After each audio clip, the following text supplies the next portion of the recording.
शेर है कि एक ही सप में खड़े हो गए महमूद और अयाज, न कोई बंदा रहा न बंदा नवाज। अरे उन्हें अपना विकास देखना है और उनको लगता है कि अब हमारा नेता हमारे बीच आ चुका है, वो क्यों समाजवादी पार्टी के पास जाएगा। और समाजवादी पार्टी ने क्या करा है, आजम खान साहब का हाल क्या हुआ है आपके सामने है। कि भारतीय जनता पार्टी मुसलमानों के हित की बात, ये तो वो वाली कहावत हो गई कि दूध की रखवाली जो है बिल्ली से करवाइए आप। नमस्कार, न्यूज़ टुडे नेटवर्क के स्पेशल एपिसोड कहिए नेताजी में आपका स्वागत है। आज हमारे साथ साक्षात्कार की विशेष श्रृंखला में मौजूद हैं मुजम्मिल खान एडवोकेट। आप MIM पार्टी के जिलाध्यक्ष हैं। बरेली में निकाय चुनाव को लेकर ओवैसी की पार्टी AMIM ने पूरी तैयारियां शुरू कर दी हैं। पार्टी के दावेदार लगातार इनके पास इंटरव्यू दे रहे हैं और मुस्लिम बहुल इलाकों में इनके साथ खासी भीड़ देखी जा रही है। आज हम इनसे जानेंगे आपकी बरेली में चुनाव को लेकर किस तरह की तैयारियां हैं और ओवैसी की पार्टी रोहिलखंड में किस तरह से दस्तक देने जा रही है। मुजम्मिल जी, न्यूज़ नेटवर्क में आपका स्वागत है। बहुत बहुत नमस्कार। ओवैसी जी की पार्टी उत्तर प्रदेश में दस्तक पहले ही दे चुकी थी, निकाय चुनाव में पहली बार मैदान में अब आने वाली है। बरेली में किस तरह की चुनावी तैयारियां हैं? बहुत ज़बरदस्त चुनावी तैयारियां हैं और अब जो ओवैसी साहब के दीवाने हैं उन्होंने कमर कस ली है और वो इस बार बहुत ही अच्छे नतीजे आने की हमें उम्मीद है। चुनाव में आप मैदान में जाएंगे, क्या एजेंडा होगा?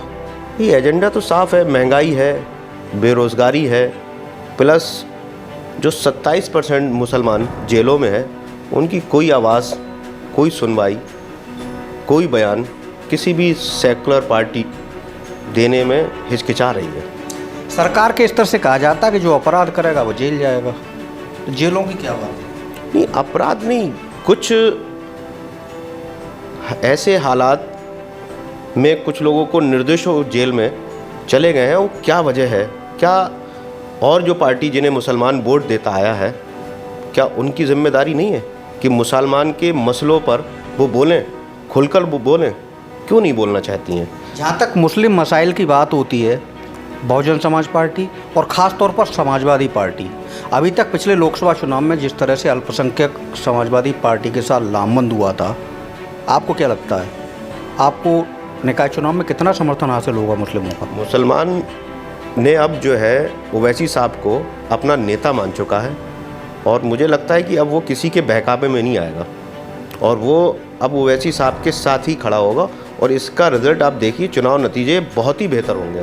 ओवैसी जी ने हैदराबाद से खास एजेंडा मुस्लिमों को लेकर क्या ऐसा आपको भेजा है जिससे मुस्लिम आपके साथ आएगा? ये हमारे साथ खाली मुसलमानों का एजेंडा नहीं है।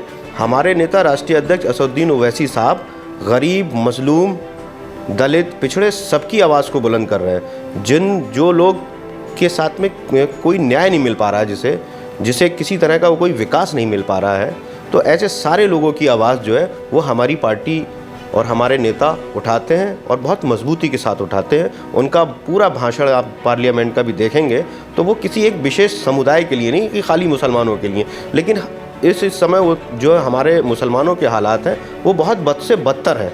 इसलिए आपको लगता होगा कि मुसलमानों के जिसके भी हालात ख़राब होंगे, जिसके भी साथ में जुल्म होगा, हमारे नेता और हमारी पार्टी उनके साथ खड़ी है। हाल के दिनों में आपने देखा होगा मुस्लिम समाज में बड़ी भागीदारी पसमानदा समाज रखता है। पसमानदा समाज ज़ोर शोर से मोदी और योगी की जय विजय के शोर उठा रहा है। क्या ये इस पसमानदा समाज की क्या कहानी है? ये पसमानदा समाज, मुसलमानों में तो इस तरह का कोई पसमानदा वगैरह होता नहीं है। हम सब लोग ला इलाहा इल्लल्लाह मोहम्मद रसूलुल्लाह के मानने वाले हैं। हमारा कलमा एक और हमारे यहाँ ये सब चीज़ें नहीं होती हैं। भारतीय जनता पार्टी है कि ऐसा तबका जिनको खास तौर पर उपेक्षित पूर्व की सरकारों में रखा गया, मुस्लिम मसाइल और उनके हितों की जब बात आती है तो उस तबके को उतना लाभ पहले नहीं मिला।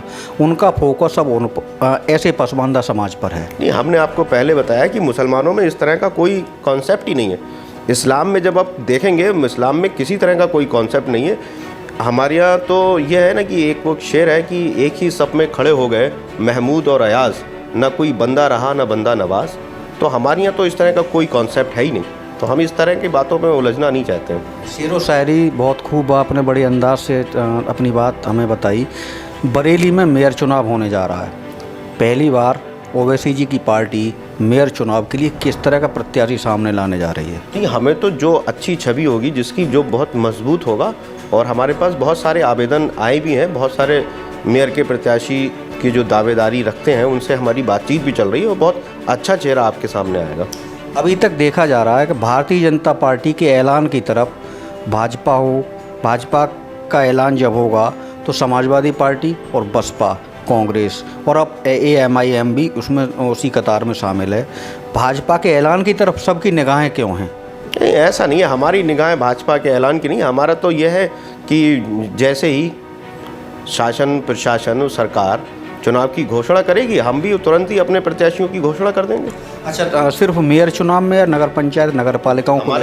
हमारे नगर पंचायत नगर पालिका सारी जगह हमारे प्रत्याशी पूरी, जहाँ भी अच्छी हमें लगता है कि बहुत अच्छी से लड़ेंगे, वो हम सब में लड़ाएंगे। और पार्षदी में तो हमारे करीब 30-40 आवेदन हमारे पास आ चुके हैं। ओवैसी जी इस चुनाव में रंग जमाने के लिए कब बरेली पहुँचेंगे? बरेली बहुत जल्द पहुँचेंगे, जैसी सरकार चुनाव की घोषणा करेगी और जैसे ही उनको वक्त मिलेगा हम लोग यहाँ पर उनका रोड शो, और हमारे जो स्टार प्रचारक वारिस पठान साहब हैं, इम्तियाज़ जलील साहब हैं, हमारे प्रदेश अध्यक्ष शौकत अली साहब तो बहुत ही तेज़ी से लगे हुए हैं, और उनको तो हर गली हर मोहल्ले में ओवैसी साहब का पैगाम पहुंचा रहे हैं। रात दिन हमारे प्रदेश अध्यक्ष शौकत अली साहब पूरी ईमानदारी से, पूरी मेहनत से काम कर रहे हैं, और कई बार वो बरेली में सभाएं करके गए और बहुत अच्छा रिजल्ट है। शौकत अली साहब को हमारे यहाँ पर बरेली की नगर पंचायत शीशगढ़ है, वहाँ पर लोगों ने बहुत पसंद किया, बहेड़ी में पसंद किया, ठेरिया में पसंद किया। लोग चाहते हैं कि शौकत अली साहब का एक बार और फिर मीटिंग लगे। तो हमारे नेता लगातार लगे हुए हैं, मीटिंगें कर रहे हैं, सभाएं कर रहे हैं। हम वो अपना जो संदेश है वो हम पूरी तरह से उन लोगों तक पहुंचा रहे हैं। सत्तारूढ़ भारतीय जनता पार्टी का नारा होता है सबका साथ सबका विकास। एक लाइन में आपका कहना है? हमारा तो गरीब मजदूर की आवाज़, हमारा तो नारा ये है कि जो भी गरीब है, जो भी मजलूम है, उसे उसके हिस्सेदारी के हिसाब से उसका सम्मान रखा जाए, उसकी सुरक्षा रखा जाए। हमारा नारा है सुरक्षा और सम्मान। समाजवादी पार्टी मुस्लिम वोट बैंक मजबूती से देखती है, अपने पास अपना बताती है, अपनी तमाम तरह के दावे और बातें करती है। चुनाव में सीधा सीधा आपके उतरने से डिवाइडेशन नहीं होगा? भाई, समाजवादी पार्टी ने उनके घोषणा पत्र देख लीजिए, उन्होंने क्या करा है मुसलमानों के लिए। अब मुसलमान समझ चुका है मुसलमान क्यों वोट देगा।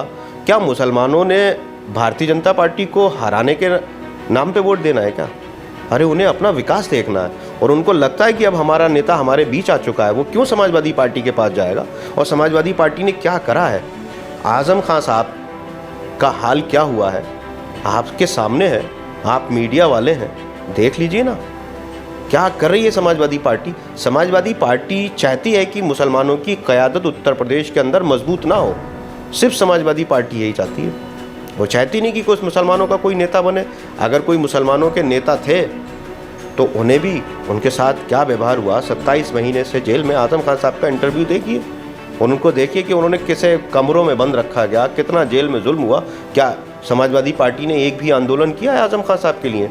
जब जो समाजवादी पार्टी का फाउंडर मेंबर रहा हो, समाजवादी पार्टी उनके लिए कुछ नहीं कर पा रही है, तो आम मुसलमानों के लिए मुझे तो नहीं लगता कि कुछ कर पाएगी। क्या है, रिजर्वेशन का वायदा करा था समाजवादी पार्टी ने मुसलमानों के लिए, क्या मिला? किस तरह का विकास हुआ? आज मुसलमानों NRC का मुद्दा हो, किसी तरह का मुसलमानों के कोई मसाइल का मुद्दा हुआ कि समाजवादी पार्टी ने मुसलमानों का नाम लेते हुए डर रही है। वोट लेने का हक रखती है समाजवादी पार्टी, लेकिन उसके विकास की बात, उसके सुरक्षा की बात, उसके सम्मान की बात वो मैदान में नहीं लेकर आएगी। समाजवादी पार्टी अहीर रेजिमेंट की मांग करती है, आप क्या कहें? आप देख लीजिए ना, कितना प्यारी बात है कि समाजवादी पार्टी को वोट मुसलमान देंगे और वो मांग करेगी अहीर रेजिमेंट की। ये तो सामने से आपको दिखाई पड़ रहा है ना। आप मीडिया के लोग हैं, मुझसे बेहतर जान सकते हैं मुसलमानों के हाल कितने बुरे हैं। उनका विकास नहीं हो पा रहा है, उन्हें शिक्षा में नहीं मिल पा रही है, उन्हें रोज़गार नहीं मिल पा रहा है, उनकी बिल्कुल हालात ख़राब। उनके आप ये समझ लीजिए कि उनको ग़ुलाम बनाना के रखा हुआ है यहाँ पर। इसके बाद मुसलमानों के वोट तो सबको चाहिए, लेकिन उनकी आवाज़ कोई बुलंद नहीं करेगा। आप सब की बात करते हैं, वो बात सिर्फ मुसलमानों की। भी ऐसा तो नहीं है, हम बात सबकी नहीं, हम हर उस गरीब, हम कई बार कह चुके हैं, हम गरीब मजलूम पिछड़े दलित सबकी बात करते हैं। भाई, मुसलमानों के साथ में ज़्यादा जुल्म हो रहा है। तो पहले मुसलमान जिसके साथ ज़्यादा जुल्म होगा तो हम उसकी बात करेंगे ना। अब भारतीय जनता पार्टी भी मुसलमानों के हित की बात करती दिखाई देती है। अब इस बारे में मैं क्या कहूँ, भारतीय जनता पार्टी कितनी हित की बात करती है। अब ये तो आप समझ सकते हैं कि भारतीय जनता पार्टी मुसलमानों के हित की बात, ये तो वो वाली कहावत हो गई कि दूध की रखवाली जो है बिल्ली से करवाइए आप। समाजवादी पार्टी के अलावा उत्तर प्रदेश में आप जब चुनावी समर सजेगा तो कांग्रेस बहुजन समाज पार्टी भी दिखेंगी, आप भी होंगे। वोटों का बंटवारा तो होगा। नहीं, कोई बंटवारा नहीं होगा इस बार पूरा अल्पसंख्यक समाज हमारे साथ में है, दलित समाज भी हमारे साथ में है। हमारे आप देखिए, हमारे दलितों के नेता डॉक्टर पवन राव अम्बेडकर, बहुत सारे लोग हमारे साथ में हैं। पंडित मनमोहन झा गामा हमारे साथ में है। उत्तर प्रदेश के बहुत सारे लोग, ये कहना बेकार है कि हम केवल मुसलमानों की पार्टी हैं, बल्कि हम जो है सबकी पार्टी हैं, हम सबके साथ हैं और सब हमारे साथ हैं। बस यही बात तो हम मुसलमानों को समझाते हैं। हम बार बार मुसलमानों का नाम लेते हैं, वो इसलिए तो समझाते हैं कि भाई तुम्हारी पार्टी तुम्हारे साथ सब आने को खड़े हैं, पहले तुम तो आ जाओ। यही तो बात हम समझाते हैं। तो लोगों को लगता है कि हम केवल मुसलमानों की बात करते हैं। हम मुसलमानों की बात नहीं, सबकी बात करते हैं। हम मुसलमानों को ये समझाना चाहते हैं कि सब तुम्हारे साथ आने के लिए खड़े हैं, लेकिन तुम अपने झंडा और अपना बैनर उठाओ। क्यों किसी की दरी बिछाओगे, क्यों किसी का पोछा लगाओगे। अब तो अब्दुल जो है, अब्दुल समझ सकता है कि अब्दुल दरी भी बिछाएगा, पोछा भी लगाएगा। अब अगर अब्दुल दरी बिछाए या पोछा लगाए, ये उसकी जिम्मेदारी है। यहाँ आए, अपना झंडा बुलंद करे, अपना सर पे ताज रखे और इंशाल्लाह कामयाबी हासिल होगी। बरेली के समर में आप उतरने की बिल्कुल तैयारी में हैं। बरेली के लोगों के लिए एक खास मैसेज क्या है? मैं बरेली के लोगों के लिए एक ख़ास मैसेज यही है कि भाइयों, सबको देखा आपने, एक बार हमें भी देखो। सबको देखा बार बार, हमको परखो एक बार। हमको परखो एक बार। सबको देखा बार बार, हमको परखो एक बार। क्या हम भी जो है कॉन्स्टिट्यूशन के हिसाब से हमारी भी राजनीतिक पार्टी है, हमारा भी राइट है। भाई सबको देख लिया आपने, एक बार हम पर भी भरोसा करके देखो। अगर हम आपके वायदों पे, आपकी उम्मीदों पे खरा ना उतरे तो आप हमें भी, तो हिंदुस्तान है, आप किसी को भी राजा बना सकते हो, किसी को भी वोट दे सकते हो। सबके लिए हम काम करेंगे। हम आपकी उम्मीदों पर खरा ना हो, मत दीजिए हमें वोट। एक बार हमें मौका तो दीजिए। हम भी आप ही के भाई हैं, हम भी आपके बीच के हैं। हम भी चाहते हैं कि हमें भी मौका मिले, तो आपका भी फ़र्ज़ बनता है कि आप हमें एक बार मौका दीजिए। बहुत बहुत धन्यवाद। बहुत बहुत शुक्रिया साहब आपका। तो न्यूज़ टुडे नेटवर्क के स्पेशल एपिसोड कहिए नेताजी में आज हमारे साथ मौजूद थे मुजम्मिल खान एडवोकेट जी, MIM के बरेली जिलाध्यक्ष। नई श्रृंखला में नई शख्सियत के साथ फिर हाजिर होऊंगा मैं रश्मि सक्सेना के साथ अनुरोध भारद्वाज।